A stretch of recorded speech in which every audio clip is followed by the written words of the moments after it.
Otras palabras es mi último libro. En él encontrarás 28 relatos donde cada personaje aborda la realidad de una manera muy peculiar. El libro está enmarcado dentro de lo que es el realismo individual. La realidad en la que se narran las historias es la misma que esta. No se alteran ni sus leyes ni sus verdades. Lo único peculiar, lo que se acerca de 2 centímetros de lo fantástico, es la personalidad de un individuo, de un personaje.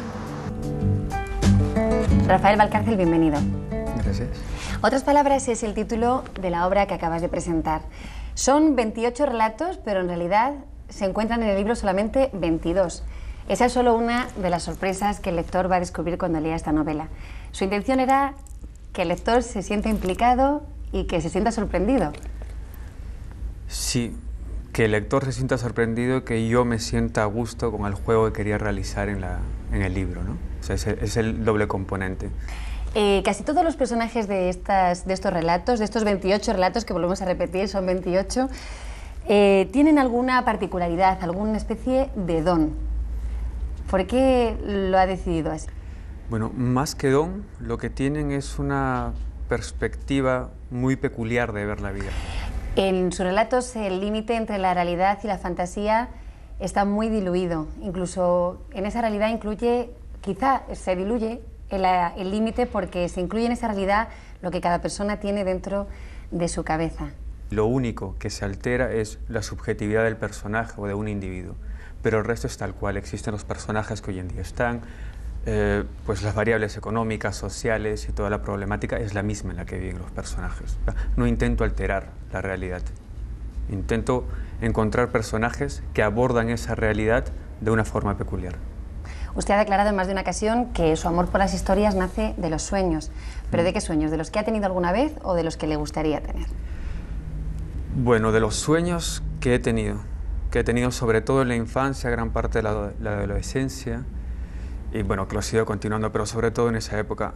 Yo antes de aprender a leer y conocer las novelas o historias de otras personas a las que llegué mucho tiempo después, mi mundo literario se basaba en soñar.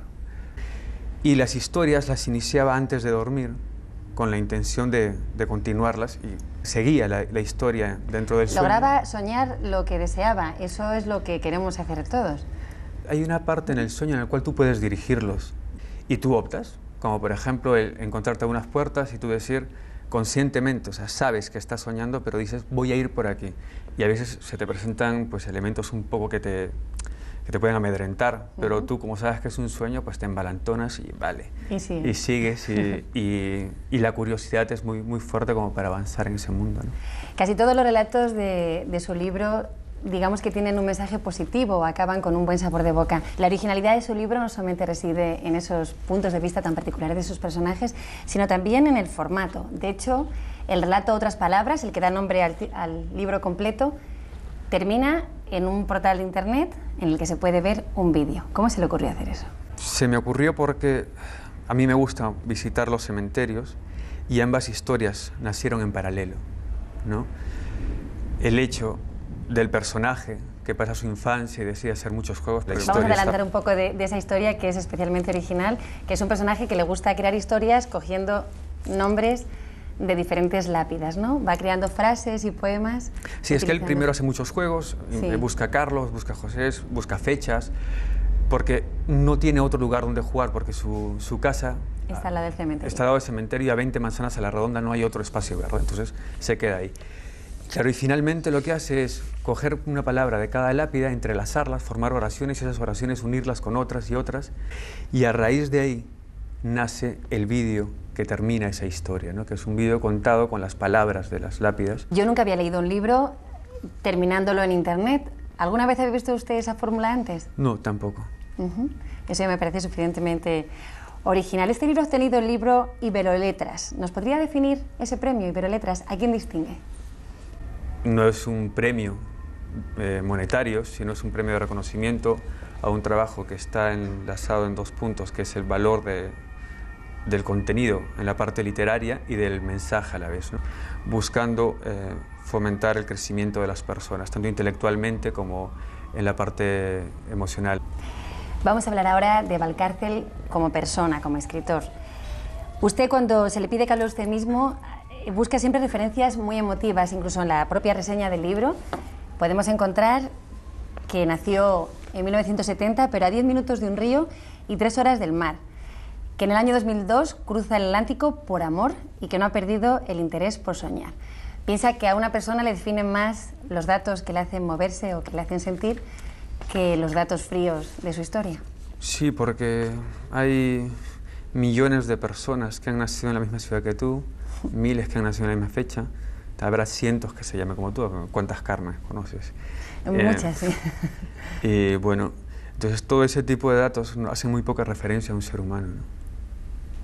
En cambio, los otros son los que te hacen particular. Para los lectores que le quieran seguir, además de recomendarles este libro que hemos presentado, el de Otras Palabras, ha creado una página en internet que se llama nocuentos.com.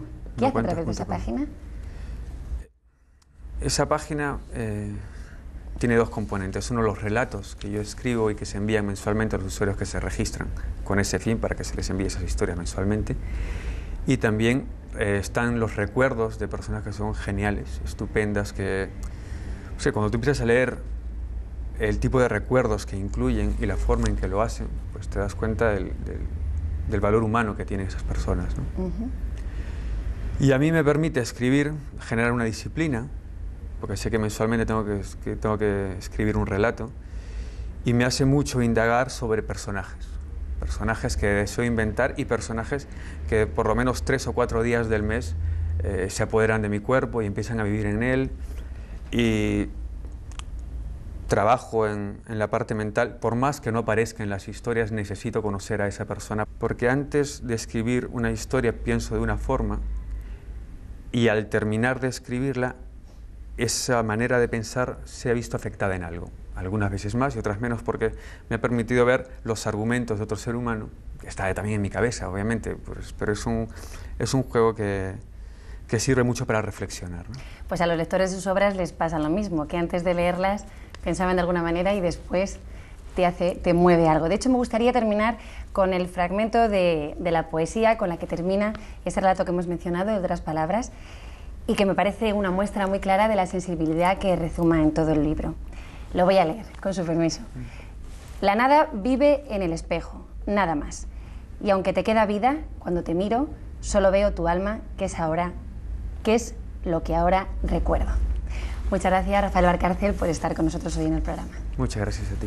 Nosotros, como siempre, le remitimos a la semana que viene, que volveremos con nuestro programa Foro Casa de América.